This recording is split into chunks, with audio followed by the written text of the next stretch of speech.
الحمد لله وثناء لله والصلاة والسلام على رسول الله وعلى آله وأصحابه ومن والاه أما بعد السلام عليكم ورحمة الله وبركاته walaalayaal dhammaantiin meel kastoo joogtaan aad iyo aad baa u mahadsantihiin ilaahayna waxaan ka baryayaa inuu khayr inagu soo ururiyo badbaadada adduunyada iyo ta aakhirana uu ina siiyo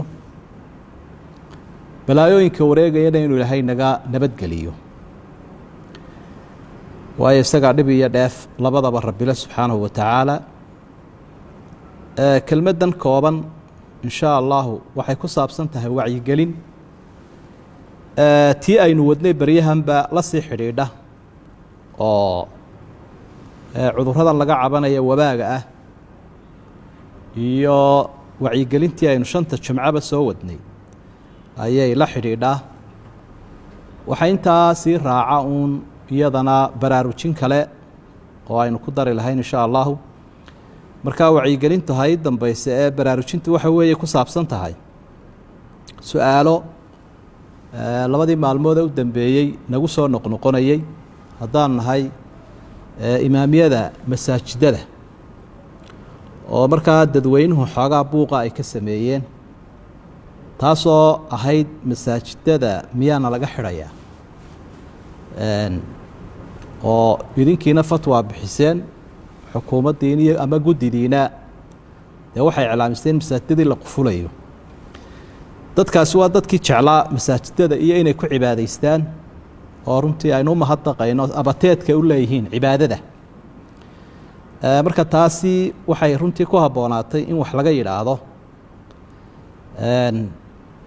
waxay markaa dadku daliishanayaan ama ay ku sababeynayaan saddex arrimood ta u horeysa weeyaana waxay leeyihiin dhib weyn oo imika taagan oo aynu masaajidada u xidhnaa ma jiro waxaa la sheegay waa wax iska kooban oo weliba guddidu ay sheegtay inaanay waxoodu khatar ahayn xanuunkoodu markaa heer aynu masjidka albaabada isugu dhufanno ma joogno waxaa labaadoo dadku ay daliishanayaan innagu si baynu uga duwannahay caalamkan dadka xareeyey oo dadkeenna boqolkiiba 80 suuqay ku nool yihiin oo maalintii qaraabkooda iyo qadadooda ay u doontaan oo intooda badan guryahaba kuma noqdaan sidaa daraaddeed marka masaajidkii laga xidho bannaankuma istaagayaan masaajidka hortiisa iyagoo waliba afka is wada saaraya oo sheekaysanaya sidaynu imikaba ku arkayno oo daayartii laga fasaxay dugsiyada laftigooda garoommadan iyo bannaanadan ay ku ciyaarayaan markaa xidhiddii masjidka wax badan ay kama soo kordhin arrinta saddexaad ay markaa sababta ka dhigayaa waxa weeye weli qaadkii baa soconaya bay idhaah waa siday dadku ku doodayaan qaadkii ayaa soconaya oo dee cudurradii xambaarsan markaa haddii dee guddidu ay sheegtay qaadkii inay ka xishoodeen dee masaajidana ha laga xishoodo taana way ku dareen saddexdaas sababood markaa culimadu dee idinkuna ha soo horkicinaya bal cagta u dhiga sababaha ay dadku sheegeen kadib iyo hadalkaa soo noqnoqdee marbana lagu soo yaro buuqayo waxay noqotay inaanu guddida istifsaar weydiino ama aanu qodobadii lasoo saarayna dib loo eego iyo culimmadii guddida ay kulmeen tala soo jeedintoodii marka siday arrinkii u fasireen culimmadaa hore iyo guddiduba waxay noqotay inay soo jeedinahayd oo dadka iyadoo dee loo naxayo oo badbaadadooda laga fikirayo in ay u taallo tala soo jeedin oo askari iyo dee masaajidkii ciidan loo dirayo la xidhaya aanu jirine laakiin dadka lagula talinayo si ay u nabad galaan culayska masaajidada in laga yareeyo oo dad badan baa ruqsad haysta oo masaajidkii ka maqnaan kara sida caruurtii dumarkii qofkii musaafirka ahaa iyo odayaashii ama dadkii xanuunkan uga nuglaa dadkaasi inay culayska masaajidka yareeyaan oo halkii cadad badan uu ku soo ururayay cadadkii yaraado markaa tala soo jeedinta iyadu saasay ahayd baa markaa guddida xubnihii u muhiimsanaa ay noogu fasireen sidoo kale dee dadweynahana waa innagan arkayno gaadiidkii dadweynaha waa la fududeeyey oo kala barh baa laga dhigay marka fudaydkaasunba arrintu ay ku soo ururaysaaye inay dadku sidaa u fahmaan ayaa iyaduna aada u muhiima markaa dee haddii xaaladdu kalifto oo arrinku uu sii xumaado daniba way odhan doontaa laakiin inta ka horeeya xaalku waa caynkaa weeye markan taa ka soo gudbo arrintaa iyo sixiddeeda iyo baraarujinteeda si deganaanshahaasi u yimaado oo isku waxuun baynu doonaynaa aan qalad loo fahmin waxaan raacin lahaa markaa waxyaabaha laynaga doonayo waxyaabaha laynaga doonayaa waxa weeye inaynu qaadanno tilmaamaha layna siinayo ama guddida ha ahaato ama aqoon-yahanka iyo dhakhaatiirta ha ahaato ciddii macluumaad haysa tilmaantu innagay dan inoo tahay markaa inaynu ka faa'iidaysanno guddidana khayrlaasiya dee waxay nooga muuqanaya dadaal badan ay samaynayaan oo marba macluumaadkii ay nala socodsiinayaan marka iyagana allaha ka abaal mariyeen dadaalkooda ay wadaan wixii tilmaama in laga qaato taasi waa midh weeye oo dee dadku waxa loo socdee loo dadaalaya waa caafimaadkeennii waa mustaqbalkeennii waa badbaadadeennii arrinta labaadan xusinahaa waxa weye in lagu dadaalo waxaa la yidhaahda nadaafadda nebigu wuxuu leeyahy sala allahu calayh wasalam addahuuru shadru liimaan dahaaradu waa iimaanka barhkeed in qofka deegaankiisu daahir noqdo maradiisu nadiif noqoto jirhkiisu nadiif noqdo aad bay muhiim u tahay saadaashu sidaa ay sheegayso biidni illaahi tacaala aynu ka arkayno jawigana roobabkii guga ayaa curanaya marka waxaa inagu badan qumaamada waxaan la ydhaha ama qashinka oo waa gudahan ka hadlaya dadka dabaddu aad bay u dadaalaan gudahan ka hadlaya magaalooyinka waxaa aada ugu badan qashinka oo markaad eegto meeshii ay ahayd inay nadiif noqoto dooxyada iyo meelaha biyuhu maraan iminka biriishka hareerihiisa haddaad eegto dee waxaad arkaysaa qashin aada u yaalla labada dhinacba markaa guddiduna inay iska xil saaraan dowladaha hoosena iska xil saaraan dadweynaha ku shubayaana ay ka daayaan oo gaadiidka loogu talagalay la saaro markaad runtii marto aad baad ula yaabaysa waxaad dareemi karaysaa in cudurro kan laga hadlayo ka darani ay ka dilaaci karaan marka biyuhu fadhiistaan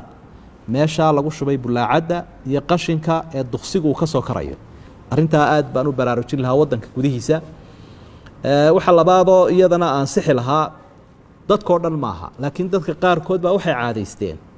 marka daadka badani uu isku soo dhaco inay qashinka ku daraan oo qashinkii ay soo raaciyaan oo aad arkaysa qashin badanoo daadkii la socda markay biyuhu dhammaadaanna xaafadahii kale iyo waddada dhexdeedii buu qashinkii iswada tuulaya taasina waa dhaqan aan wanaagsanayn oo foolxun nebigu sala allahu calayhi wasalam shucab aliimaan markuu ka warramayay qaybaha iimaanka wuxuu ku daray imaadatu aladaa can iariiq waa qaybaha iimaankay ka mid tahay waddada in laga qaado wixii dhib iyo wasakha inaad adigu dhigtaana iimaan xumay sheegaysa marka arrintaana aad baynu baraarujinaynaa nadaafadda mid muuqata iyo mid macnawiyaba way leedahay nadaafaddaasi waa tii muuqatay inu ka soo hadalnay ee cudurkan iyo cudurro kaleba ka dawaahay waxaa jira nadaafad macnawiya oo iyadana ay tahay inaynu ku dadaalo oo wasakhda macnawiga ahay markay timaado cudurradan oo kalea yimaada taa waxaynu uga jeednaa macsiyada iyo dembiga caalamku macaasidii iyo gefkii ay galeena kala duduwanaa noocyada badan ahaa ee xadgudubka lahaa ee dulmiga lahaa ee kibirka lahaa ee ilaahay oo subxaana wa tacaala laga xishoon waayo lahaa ayaa arrintan dhalay markaa taana in laga tanaasulo oo dadku ilaahay ay u toobad keenaan dee inagoo weliba muslimiina waa arrin waajiba taasina ilaahay baa wuxuu uhi dahara alfasaadu fi lbari wاlbaxri bima kasabat aydi الnaas liyudiiqahum bacd aladii camiluu lacalahum yarjicuun badiyo beriba balaayooyin baa ka muuqday waxa u sababa dadku dhibka ay geysteen iyo macsiyadooda ilaahayna dhibkan wuxuu u dhadhansiinayaa si ay u soo noqdaan oo ay u toobad keenaan labada nadaafadood ba ilaahay uu israaciyo waxau ihi ina allaha yuxibu tawaabiina wa yuxibu lmutadahiriin ilaahay wuxuu jecel yahay kuwa qalbigooda nadiifiya ee dembiga iyo macsiyadiiyo xumaanta ka toobad keena oo tawaabiin la ydhaah iyo kuwa mutadahiriinta ah jidhkooda iyo deegaankooda iyo arrinkooda o dhan nadiifiya marka labada nadaafadoodba inaynu israacino iyaduna waa mid madluub ahoo laynaga doonayo waxaynu jamcinaynaa cilmigeennii iyo caafimaadkeennii iyo cibaadadeennii cibaadadii lagama tegayo oo waa wixii ruuxdeennu ay ku kobcaysay ee raashinka uu ahaa ee xidhiidhka ilaahay wanaajinaya subxaana wa tacaala bishii khayrka badnaydna way nagu soo socotaa marka cibaadada waa u dadaalaynaa waxa kaleynu u dadaalaynaa iyadana cilmiga barashadiisii haddii ay tahay cilmigii maadigee dugsiyada laga qaadanayey ee fasaxay naga galay iyo kii xalqadaha iyo masaajida laga qaadanayay labadaba qofku waa inaanu isdhiganin daayarta waa in loo sheega aqoontii inay sii wadaan dadka qaarkood online bay ugu wadaan internetkii baa looga wadaa mucalimiintii baa gaadhsiinaya markaa aqoontii inaan dadku saaqidin da'yarta iyo dadka waaweynibe aqoontii la kororsado diin iyo maadiba oo halkeedii ay ka socoto weliba waxaan ku talinayaa in mucalimiintiina mushaharkoodii iyo xaqoodii la siiyo waa arrin aad iyo aad baraarujin u mudan oo dadka qaarkood baa waxay u baahdeen u fahmeen haddii dugsiyadii la fasaxay in macallinkii aan waxba la siinayn macallinkii waa diyaar aafuun baa dhacdee isagu dee heshiis baynu la gallay inuu yahay qof inoo karaysan oo inoo adeegaya oo aqoon fidinaya isagii waa diyaar marka caqadkii aynu la gallay iyo heshiiskii xaggiisii kamuu bixin aafaa timid marka innaguna inaynu ka baxno maaha marka meel wax lagu bixiyana aqoontaa u qiimo badan marka mucalimiinta hadday qur-aan dhigayeen iyo haddii ay cilmi dhigayeen iyo hadday jaamacad dhigayeen iyo hadday iskuul dhigayeenba caqadkii iyo heshiiskii waa sidiisiiye in caqadkaa laga baxa maaha ee waan mucalimiinta sidoodii loogu diraa mucalimiintuna aqsaa xad inta u badan ee ay dadka waxgaadhsiin karaan waa inay waxgaadhsiiyaan iyo sida ugu fudud ee ugu fiican marka arrintaana waan baraarujin lahaa caafimaadkana horaan uga soo hadlay markaa saddexdaa cilmigii aynu wadno iyo cibaadadii aynu wadno iyo caafimaadkii aynu ku dadaalo waxa intaasii raaca cadiyadii aynu raacino arrinta kale iyaduna guddiyaasha looga baahan yahay cudurkan ka hortagiisa waxaa ka mid ah cudurka gaajada la idhaa dee iyadana in lagu daro dadkeenna noloshooda runtii ma tartiibsanaa oo sida ummadaha adduunyada aynu arkayna dadka bandooda geliyey dowladii baa wax caawinaya mushaharkiibaa u socda dadka qaarkood noloshoodu meel bay ku tiirsantay markaa dad badan oo shaqooyinkii ka kala kaceen oo bilaa masaariifa baa jira oo maanta waxay biishadaan aan haynin bishii khayrka lahaydna way soo dhowdahay kaliil baa lagu jiraa dadku way iska duruufaysan yihin dadka qaarkood oo dabadda jooga waxaa dhacday inay gudaha masaariif uga baahdaan markii shaqooyinkii ka xidhmeen marka arrintaana hadday tahay seko iyo haddii ay tahay sadaqaba dadka walaalaheenahee muslimiinta ah ee ehelkii iyo aqaaribtii asxaabtaba leh iyagana ciddii waxhaysaa waa inay sunno iyo faralba sadaqada gaadhsiiyaan oo loo gurmado oo xaafaduhu ay suruursadaanoo raashinka la ururiyo lacagta la ururiyo oo dadkii loo gurmado haddii aafadan caamka ahi ay timid oo noloshii u habaysnay dadka ay ka kala kacday waxaynu intaa kusii dari lahayn aynu kusoo gebagabayn lahayn inay ducada badino inahan oo dhami waa dadaalkii ducaduna waa laga maarmaan oo ducadu waa garabsiga ilaahay la garabsanaya subxaana wa tacaala wastaciinuu bisabri wasalaa